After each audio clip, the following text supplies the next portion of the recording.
Olá, eu sou Sidney Gomes e este é o Sem Protocolo, o nosso bate-papo direto, sem complicações, sobre os assuntos e as personalidades que interessam a todos os mineiros. E hoje eu vou conversar com o chargista, cartunista e ilustrador Eduardo dos Reis Evangelista. Pelo nome você pode até não saber, mas se eu chamar de Duque, você sabe. Bem-vindo, Duque, bem-vindo ao Sem Protocolo. Obrigado, Sidney, muito prazer estar aqui com vocês. Ô, Duque, como que você chegou a ser esse rei do traço aqui em Minas Gerais? Como que começou sua veia artística como cartunista? Eu não digo rei, eu digo Duque, né? Mas eu comecei a desenhar muito novo, né? Toda criança desenha, né? E eu sou um caso desses que continuou a desenhar, porque a grande maioria para no decorrer. E eu tive a oportunidade de conhecer um grande chargista, que eu considero meu mestre, que é o LOR, Luiz Oswaldo Rodrigues, que é médico, professor e cartunista, né? E ele que foi minha primeira inspiração. E eu tive a oportunidade de fazer um estágio com ele quando eu tinha 13, 14 anos de idade, e posteriormente eu fui chamado por ele mesmo quando eu tinha 20 e poucos anos de idade para assumir as ilustrações do recém-fundado jornal O Tempo. Isso nos idos de 97, 98. Mas antes disso, quando você era criança, você desenhava o quê? De tudo, assim. As minhas inspirações eram principalmente os heróis da Marvel e da DC. Então eu fazia ali minhas histórias em quadrinhos, com 9, 10, 11 anos de idade, a gente inventava os nossos próprios heróis. Nessa época, década de 80, era uma febre, né, em Belo Horizonte, a coleção de revistas em quadrinhos, né? E eu lembro que o bairro inteiro, os meninos, todos, mesmo quem não desenhava, colecionava as revistas em quadrinho. E a gente se inspirou, não só eu, meu irmão e alguns amigos, começamos a desenhar e criar os nossos próprios heróis. E aí foi até por conta de uma dessas histórias que foi mostrada a uma professora de arte, a professora Marci Conrado, e ela que levou esse trabalho para o LOR. E aí nessa época eu fiz um estágio com ele, mas eu não assumia a profissão. Na verdade, eu não tinha ideia do que eu seria no futuro com 14, 15 anos de idade, né? Eu dividi o sonho de ser cartunista com outras vontades, quero ser cineasta ou músico. Meu pai, na verdade, foi a nossa primeira inspiração, assim, né? Que ele é caminhoneiro e desenhava os lugares em que ele viajava, né? Viajava muito.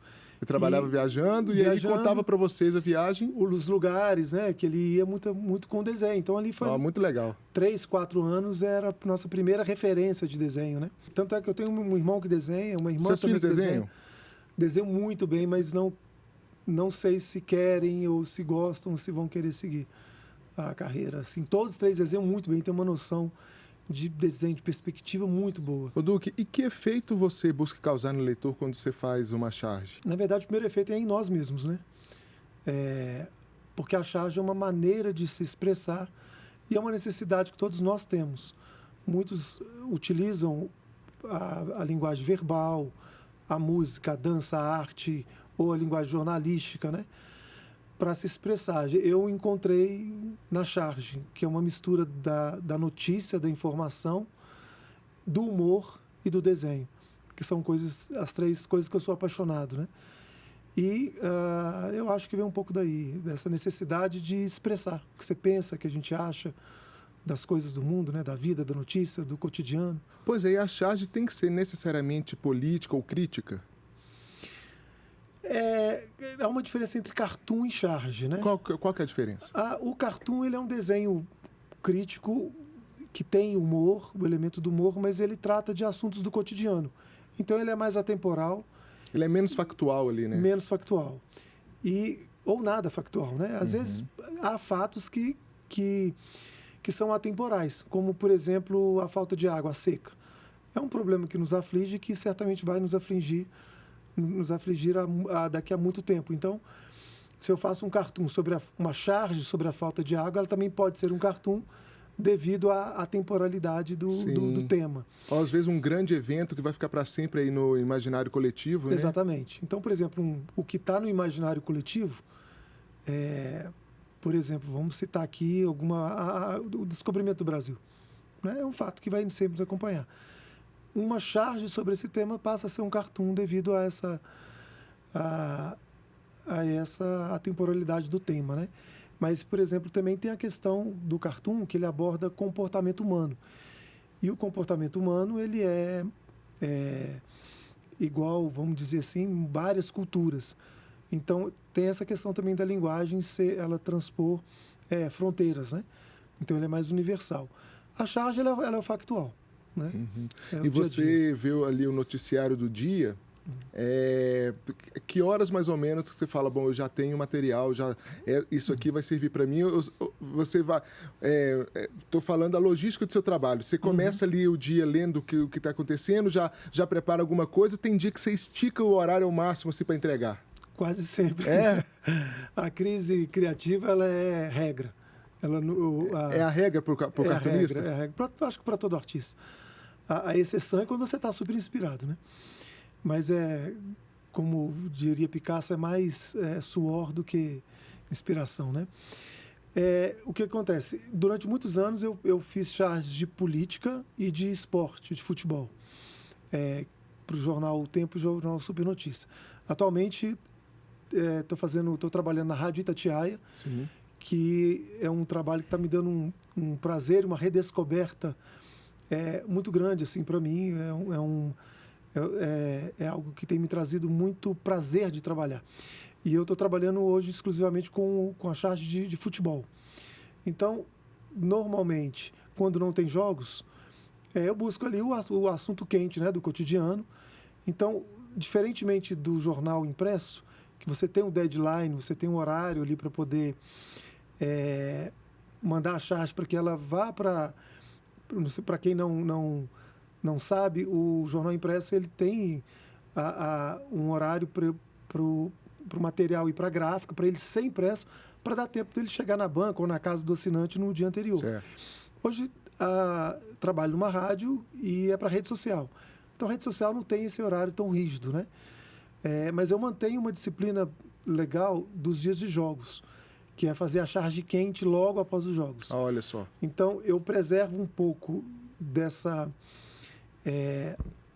rotina que foi meio que imposta pelo jornal impresso, que eu tinha que fazer a charge meia hora no máximo depois do jogo, após o jogo, para que ela desse tempo de ir para o jornal, para ser impresso, enfim.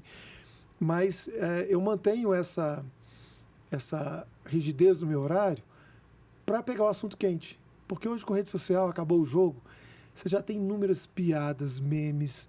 Então, assim, até para ser original... É difícil competir, né? É difícil competir. É um desafio para o humorista hoje também, né? Então, para que eu me mantenha original, eu tento fazer ali a charge no máximo 15 minutos após o jogo. E ela já vai para a rede social e é publicada. E você faz... a sua periodicidade é uma por dia? Você pode, devido aos acontecimentos, fazer mais de uma? Como é que funciona? Sim, por exemplo, quando tem jogos do Atlético e do Cruzeiro, se são horários diferentes, faço um após o jogo do Atlético, outro após o jogo do Cruzeiro. Então, assim, não tem muito limite, né? Não é como um jornal que você tem ali o seu espaço, né, para poder publicar e pronto, né? Na rede social você pode publicar quantas quiser. Se quiser 5 por dia, dá. É um trabalho muito solitário também, né, Edu? Você trabalha de casa. Sim, eu sou home office desde 2004. O trabalho de chargista, diferentemente de outros artistas, é um trabalho muito solitário. Você com o seu lápis e a ideia na cabeça e desenhando. Diferente de um ator que necessita de ter outros atores para contracenar, do músico que requer o público, né? Ou até um jornalista que está ali na redação, tem um editor, tem um produtor, tem alguém que vai olhar aquilo, um editor-chefe. O seu trabalho ali é você e a prancheta, né? Sim, porque assim, a criação, a sugestão do tema, parte tudo, tudo individual, né? Eu faço a escolha do tema, o assunto a ser tratado, como vai ser tratado, e simplesmente produzo e envio para a rádio, né? Hoje. Mas, ao mesmo tempo, é solitário, mas o seu novo trabalho com a Itatiaia pelas redes sociais, o retorno também é imediato, né? E massivo. Sim. Na verdade, desde do advento das redes sociais, vamos dizer assim, ali 2010, 2012, que as redes começaram a... Ficando mais fortes, né? Dominando mesmo o debate público, né? A gente, Facebook, Twitter, X, né? Que ainda não voltou, enquanto a gente realiza esse programa, né? É isso. Pode ser que quando alguém assista, ele já tenha retornado. Dizem que está para voltar, né?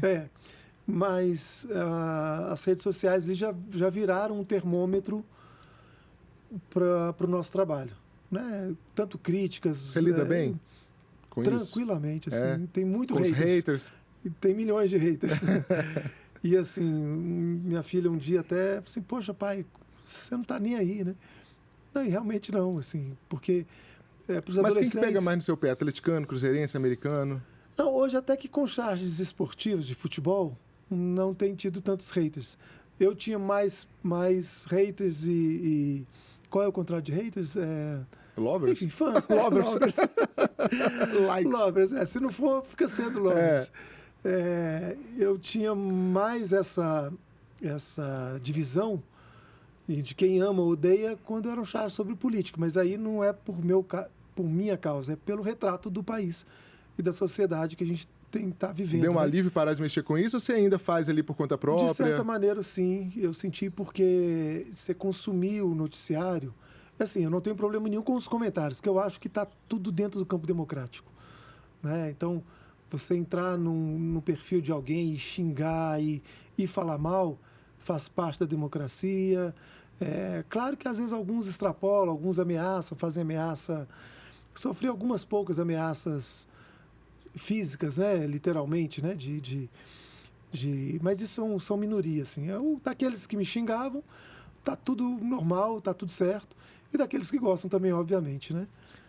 E você, falando aí da charge política, você se lembra de algum político mineiro que era mais propenso a ser retratado no trabalho dos chargistas, dos cartunistas? Rapaz, eu tenho, assim... Itamar Franco? Exatamente. Porque era uma figura mesmo, né? Uma figura e ele cometeu um erro. Não sei se foi um erro, enfim. Mas aquilo pra gente foi excelente, né? O Chico Caruso retratou certa vez ele retratou o Itamar Franco com um nariz de palhaço num monociclo, alguma coisa assim. E ele criticou e fez uma nota de repúdio na época, né, a essa charge. Para quê, né? Você mexeu no vespeiro. Apelou, perdeu, né? No dia seguinte, todos os chargistas do Brasil retrataram o Itamar Franco dessa mesma forma, né?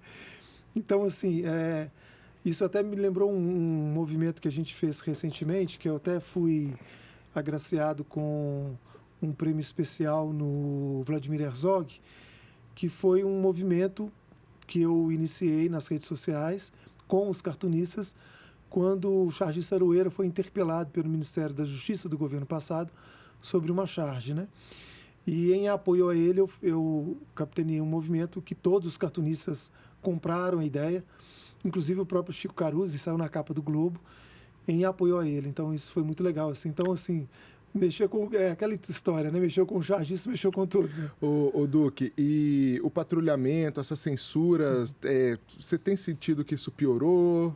Não, acho que melhorou. Melhorou? A gente está numa fase, eu sinto... Bom, é tudo uma percepção, né? Mas a gente veio de um movimento de estresse, pandemia, eleição, que foi muito pesado. Então as pessoas se cansam, né? O ódio cansa, ter raiva cansa, brigar cansa, né? Então eu sinto que as pessoas estão mais propensas a escutar. Ainda que não concordem, elas estão mais propensas a ouvir e a refletir, sabe? É uma percepção que eu tenho, assim. E você falou aí da charge política, da charge esportiva. Uhum. Dentre essas duas, você consegue escolher a preferida? Assim, eu gosto da charge bem feita. Uhum. E quando eu acerto na veia, vamos dizer assim, né? É como... Você sabe a hora que você terminou ali, você falou, hoje eu arrebentei. Algumas sim, algumas sim. Eu já vi o Ziraldo falar isso, que quando ele escrevia um texto para o Estado de Minas, por exemplo, ele nunca sabia se estava bom, mas o desenho ele sabia quando estava bom. Sim. Algumas charges eu acho legal, assim, e é raro isso acontecer, mas quando a gente mesmo faz uma charge, produz um trabalho, a gente mesmo ri dele. Já aconteceu. De eu ficar rindo do meu próprio desenho, assim. Poxa, que ideia legal, assim. Muito bom. Mas é raro. Agora... Então, assim, muitas das vezes a gente ri, mas as pessoas pode ser que não gostem tanto. Já há casos em que a gente não faz uma charge, a gente acha que está ali normal, dentro da média, e essa charge viraliza, enfim. Mas eu gosto quando eu consigo... Então, independente se é no futebol, ou na política, ou charge social, ou no cartoon, quando você consegue ali resumir muito bem uma mensagem, sabe? E consegue fazer brotar o riso, que não é só cutucar, né? Ser crítico. É importantíssimo fazer rir, né? Sim, também. Você, na hora de trabalhar, você consegue separar o Eduardo do Duque? Sim, total. O total. Torcedor, aquele que tem uma preferência política? Total. Consegue? Apesar de que... Você fala seu time normalmente? Eu falo o Eduardo, o time do Eduardo, porque o Duque não tem time. Mas há uma diferença entre a charge política e a charge esportiva. A charge política ela é opinativa. E a opinião ela não é imparcial. A opinião ela é parcial. Você não consegue variar o seu espectro político durante o dia. Quem é de esquerda, quem é de centro-esquerda, quem é de direita, quem é de centro-direita, é uma linha ideológica que a pessoa segue. Então, não dá para você... E como a charge política ela é opinativa, ela é uma crônica escrita, desenhada, aliás, em que você deixa de escrever a sua opinião para poder desenhar. Então, não dá para você fazer uma charge uma convicção que você tem e depois contradizer essa sua convicção. Então, como você faz uma charge opinativa, é as suas convicções. Você já achou que pegou pesado? Não, assim, as pessoas acharam, sim. Puxaram sua orelha. Sim, sim. Isso acontece sempre, né? Já teve problema com direção de veículos, assim, do lugar que você trabalhava? É engraçado que eu tive um episódio como esse, mas antes do advento das redes sociais, que talvez tenha sido a charge que tenha mais causado repercussão. Você pode contar? Isso foi em 2001, no atentado das Torres Gêmeas. Ah, sim. Então, olha só, não tinha rede social.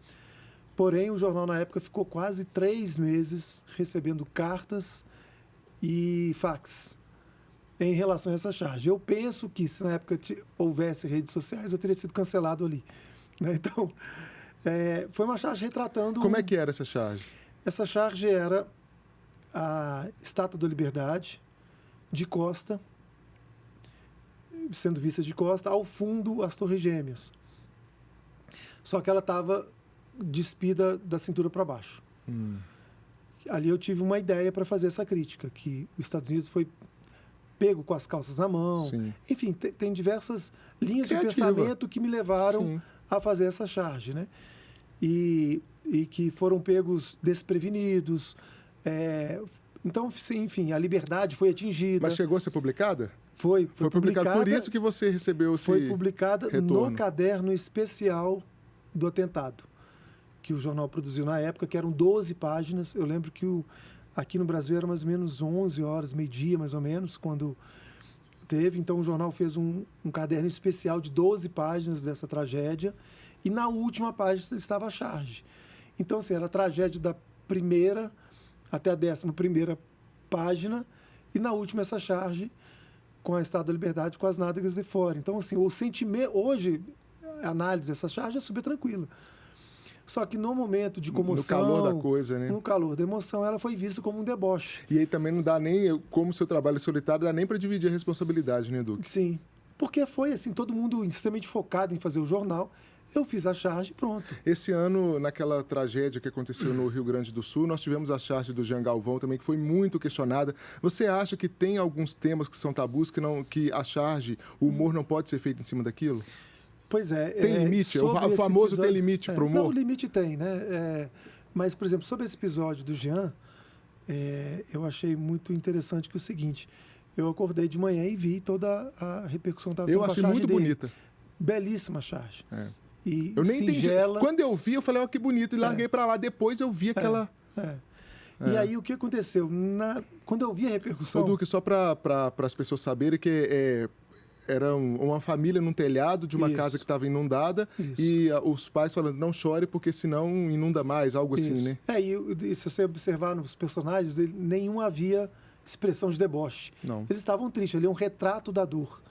Né? Então, não existe tabu do tema a ser tratado. Ele retratou de uma forma sensível e não havia ali nenhum deboche. Foi poética mesmo. Poética. E nesse dia eu liguei para ele, quando eu vi a repercussão, eu mandei uma mensagem para ele na hora, falei assim, Jean, fica quieto. não faça nada. É normal isso. Que eu estou acostumado um pouco com essa... Sim.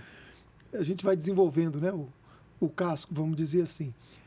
E ele é um cara, assim, um cartunista sempre sensível. As charges dele sempre tem esse viés. Então, é óbvio que ali não tinha nenhum deboche. Mas eu já desconfiei de que ele estivesse sofrendo. E aí ele me mandou um texto, eu falei assim, olha, que ele estava muito mal com aquilo, que não tinha nada daquilo. Eu falei assim, olha, então faz o seguinte, fica quieto. Não faça nada, daqui a pouco isso é natural da rede social. E eu acho que ali ele cometeu um grande erro, que foi depois apagar a charge e pedir desculpas. E aí ele corroborou quem estava criticando e deslegitimou quem estava defendendo. Então, assim, é muito natural, redes sociais, as pessoas terem interpretação diferentes. E essa charge especificamente não tinha, assim como foi a sua leitura, a minha de várias pessoas, né? Então, assim, nesse caso específico, ele não cometeu nenhum erro, nenhum crime. Então, o que eu acho desnecessário ele ter apagado. Mas, enfim, foi uma escolha dele, a gente respeita. Mas, você me perguntou do limite do humor, eu acho que há 2 aspectos dentro do limite do humor. Um é um pessoal, que é aquilo que você considera como ético. Então, eu tenho o meu limite. Eu desenvolvi com o tempo, com o aprendizado, observando, ouvindo, principalmente, o meu limite, aquilo que eu posso ou não fazer. Aliás, existem 3 limites. Existe um limite individual, existe um limite coletivo, que é aquilo que a sociedade entende, né? Então, assim, obviamente, você sempre vai ter opiniões discordantes, vai. Mas, no geral, o que a gente entende como sendo aceitável. E existe um outro limite, que é o limite da justiça. E esse limite ele varia de acordo com a cabeça de cada juiz, né? Então, como eu disse aqui, que eu lido muito bem com os haters, por quê?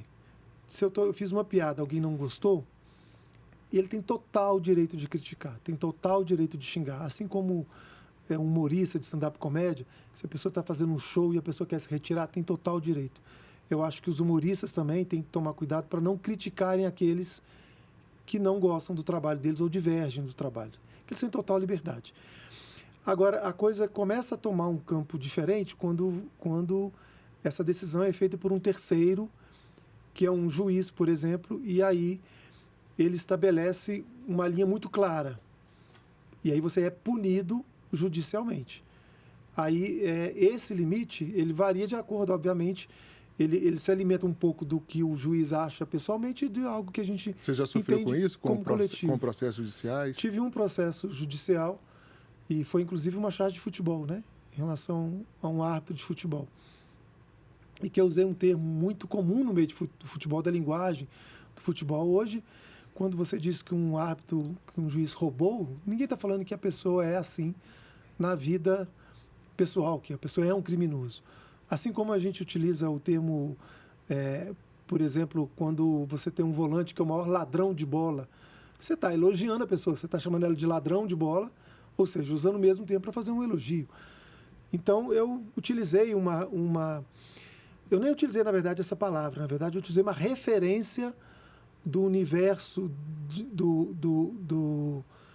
dessa linguagem do futebol, fazendo uma analogia com uma situação policial. E esse árbitro, na época, entendeu que eu estava, né, enfim, ofendendo a honra pessoal, e aí ele entrou com o processo. Mas esse é um caso que já tem muito tempo, acho que foi 2010, né? Mas já foi superado. E, Duque, ficou mais difícil fazer humor? Tem essa autocensura hoje? Uhum. Você pensa na consequência de alguma coisa e fala, isso aqui eu vou nem mexer, vou nem... Eu acho que não é que tenha ficado mais difícil, mas tem ficado mais desafiador. E isso necessariamente não é ruim. O desafio, ele é um elemento importantíssimo até para exercitar a sua criatividade. Porque as pessoas falam assim, o humor não pode ofender, mas até a ofensa é um negócio que não é igual para todo mundo, né? Mas a ofensa faz parte um pouco do humor também, né? Quando você critica, você está ofendendo. Independente, porque, por exemplo, quando você critica uma autoridade, a pessoa entende aquilo como uma ofensa, né? Então, quando eu digo que ele ficou mais desafiador, é porque você tem que buscar alternativas fora do comum, do padrão. Então, houve um tempo em que alguns programas de televisão faltava piada, fazia charge de pai com filho homossexual, de empregada, então charges machistas, racistas, marido com loura, burra, por exemplo. Olha que hoje, por exemplo, isso para a sociedade até você retratar isso em programas de humor da televisão, da TV aberta, né? Que a maioria dos programas na TV aberta da década de 80, 90, os personagens, os bordões, eram situações como essa, o loura burra, ou o homossexual... Muito afetado, né? O homossexual que era dentro do armário, vamos dizer assim, racistas até. Então, era talvez lugar comum, né? Então, quando essas coisas não são mais admitidas, e que bom que não são admitidas, hoje, isso lança um novo desafio. Não, peraí, isso passou, é uma outra época.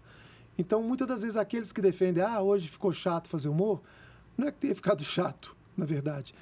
É que a pessoa não dá para usar mais coisas que são inaceitáveis, né? Sim, e o Angeli tem uma frase que o humor é do contra. Sim. Né? Então, não existe humor governista, né, Duque? Apesar de que, ultimamente, você acredita que assim, você tem humor chapa branca, né? Você tem, mesmo dentro do campo da esquerda ou do campo da direita, você tem alguns chargistas praticando esse tipo de humor, em defesa de um determinado espectro político, né? O que eu particularmente também não acho que deve ser o caminho, né? Você não, para negar e o que não falta no Brasil são assuntos a serem criticados, né? Então acho que você não precisa ir para o caminho de defesa de alguém. Você falou da sua infância ali, do começo do Duque chargista, falou do seu amor pelas histórias em quadrinhos. Você acha que ainda hoje o gibi, a história em quadrinho, é uma porta de entrada para a leitura? Sim, sem dúvida. Mais ainda, até a partir da observação de que os eventos de quadrinhos, eles têm sido megas eventos hoje, né? A gente tem um FIC aqui em Belo Horizonte, mas Sim. Você tem em Curitiba, em São Paulo. Então, são eventos que atraem muita gente, assim. E aparece coisa nova, Duque, nessa área? Sim, sim. Ou a gente ainda está ali na Turma da Mônica? Não, o tempo inteiro. Tem muita coisa nova. No FIC mesmo, esse ano. E você tem para todos os gostos e idades, né? Você tem uma gama de... Você tem até a adaptação de muita literatura para quadrinho. Sim. Então, na verdade, essas linguagens todas, elas vêm para poder agregar, né? Os quadrinhos virando séries, filmes, né? Sim. Então, é uma coisa impressionante. Por exemplo, você tem que eu me lembrei agora aqui, um quadrinho que virou filme e livro, que é o do Mutarelli, O Cheiro do Ralo, né? Sim. Que ele chegou a ser feito nas 3 linguagens. Olha que legal isso, né? Muito legal. Então, assim, você tem um mesmo roteiro, né? Uma mesma história sendo contada por 3 linguagens diferentes, né? Então, eu acho que elas todas se comunicam, isso é muito importante. E a tecnologia, você que tem 3 filhos, né? Uhum. Está atrapalhando as crianças a chegarem a essa coisa mais lúdica do papel, de ler quadrinho? Uhum. Ou a competição tá dura? Assim, na sua casa deve ser diferente, porque são filhos de desenhista, né? Mas eu sou de casa, faz milagre. Faz não? Faz não. Assim, o que acontece? Essa geração, a gente fica receoso de parecer o tiozão velho, que não aceita o novo, né? Mas eu acho que há uma certa... eu diria que as redes sociais, elas têm bloqueado um pouco da criatividade. E isso é fundamental para o artista, sabe? Porque ela entrega tudo pronto, né? E tudo massificado e tudo muito rápido. Então, não dá a oportunidade de você ter o lúdico, que é o ócio, né? O ócio, tal do ócio criativo, né? Mas que é você deitar na grama e ficar olhando para o céu sem fazer nada. E dali que vem ideias que você cria, que você pensa, que você faz correlação entre fatos. Então, a rede social está entregando tudo muito pronto, muito imediato. E a gente está vivendo no meio do processo. Na verdade, eu até cito uma frase que não é de nenhum filósofo, de nenhum sociólogo. Essa frase diz o seguinte: a gente não aprende durante o processo, a gente aprende nos intervalos do processo. Essa frase foi de um instrutor de autoescola que eu tive. Olha só. Que é um filósofo, né? É uma frase filosófica, Sim. Mas ela foi... colocada veio de uma situação corriqueira do cotidiano. Que quando ele estava falando, ele falou: você não vai aprender a dirigir agora que você está aqui no volante. Você vai armazenar essa informação aqui, quando você dormir, você vai processar, no dia seguinte você já vai dirigir melhor, ou executar aquele movimento melhor. E eu levei isso para a vida. E a gente está vivendo um processo que talvez maior do que a Revolução Industrial, que é a Revolução Tecnológica, a Revolução da Comunicação, e a gente está no meio desse processo. Então, a gente tem suposições, algumas coisas a gente já até tem os efeitos na prática que tem causado, né? A ansiedade, que as redes sociais têm causado, o imediatismo das coisas, enfim, ao mesmo tempo que traz muita coisa boa, traz esses efeitos colaterais também. Mas a gente ainda não tem uma dimensão exatamente do que a gente está vivendo, porque a gente está no meio do processo. Talvez a gente haverá algum período em que a gente vai parar, não sei também quando que haverá esse período, respirar, olhar para trás e ver tudo que ela causou, né? Ô, Duque, só para a gente terminar, o tempo já até estourou, mas eu vou continuar um pouquinho. Você se lembra do seu primeiro desenho? Fiquei sabendo de uma história de você desenhar um sapo para a professora. Sim, esse foi o meu primeiro desenho que eu me lembro, assim, que eu sempre fui muito tímido, né? E eu desenhei um sapo numa folha, a professora viu e gostou do desenho e pediu para que eu fosse até o quadro desenhar aquele sapo. E aí eu fiquei parado lá, travado. E você tinha quantos anos? 7, 8 anos. Foi na muito primeira novinho, série. E eu lembro de um outro desenho também, infelizmente esse eu me perdi, certa vez eu me lembrei dele, que minha mãe tinha aquelas máquinas de costura Singer. Sim. Um beijo para minha mãe e meu pai. Minha mãe que estão aqui assistindo a gente. Estão aqui. Minha mãe Elzi, meu pai Edson. E eu lembro que um dia chuvoso, a gente dentro do quarto, sem poder sair para jogar bola, né? E eu lembro que eu fiz um desenho atrás na parte da madeira da máquina de costura, né? Teve um tempo que aí eu lembrei desse desenho, voltei e ele estava lá. Olha. Só que aí depois essa máquina ela foi reformada porque tinha dado cupim. E aí foi uma pena que eu perdi esse desenho. Depois ela foi reformada e tirou essa parte da madeira, né?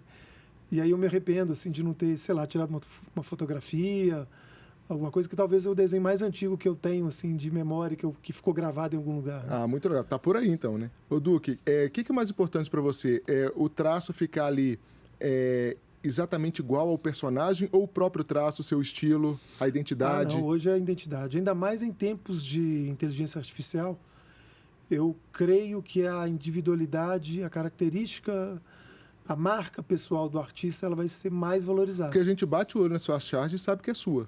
Sim, e isso vem com o tempo, né? Esse traço ele não surgiu da noite para o dia. Foram 20 anos, mais de 20 anos ali trabalhando, desenhando, e o desenho mudou muito nesse processo para você chegar numa marca. Então, por isso que eu creio que nesses tempos de inteligência artificial, que te entrega tudo pronto, né? Você vai num site desses e pede, eu quero um galo. Ganhando, entendeu? De uma raposa ganhando de um galo. Ele vai te entregar o desenho prontinho, bonitinho. Mas é o mesmo produto que ele vai entregar para todo mundo que ele pedir. Mas um galo com aquele traço específico, uma raposa com aquele traço específico, aí você demora anos e anos, né? E qual a sua dica, Duque, para quem quer entrar nessa área do cartoon, da charge? Hoje você tem muita oportunidade de mostrar o trabalho. Ao mesmo tempo que você tem essa facilidade, você tem talvez uma certa dificuldade de talvez entrar numa empresa que te remunere por isso. Porém, essa geração já está nascendo com uma mente mais empreendedora que a nossa, vamos dizer assim, já sabe ganhar dinheiro com a internet, né? Então, hoje você tem uma geração aí de chargistas e cartunistas que não estão passando mais pelo tradicional, né? Entrando num jornal impresso ou num veículo de imprensa para poder divulgar o trabalho e até sobreviver disso. Então, você tem artistas que hoje já nascem na rede social, se auto-remuneram ali pela rede social e depois, em função disso, que migram para veículos tradicionais.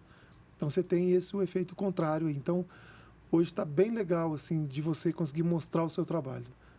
Qualquer pessoa hoje cria uma rede social, posta e o mundo inteiro vê, né? A vitrine está aí, né? Está aí. Precisa do talento. Exatamente.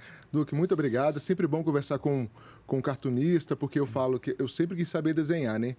Não sei direito, eu estou um pouco além ali do bonequinho de palito, mas desenhar do jeito que eu gostaria é só admirando os ídolos mesmo. Mas hoje você tem a linguagem do meme, que ela brinca muito com isso, né? O meme está ali entre a charge e o cartoon, então você consegue imagens ali e a ideia é o que está valendo hoje. Então você conseguiu fazer rir, fazer uma ideia que as pessoas se sintam representadas e compartilham, é fundamental. Então eu agradeço muito aqui a oportunidade de estar aqui batendo um papo com vocês. Então valeu, Duque. Você assiste ao Sem Protocolo na TV Assembleia, pela TV aberta ou no streaming.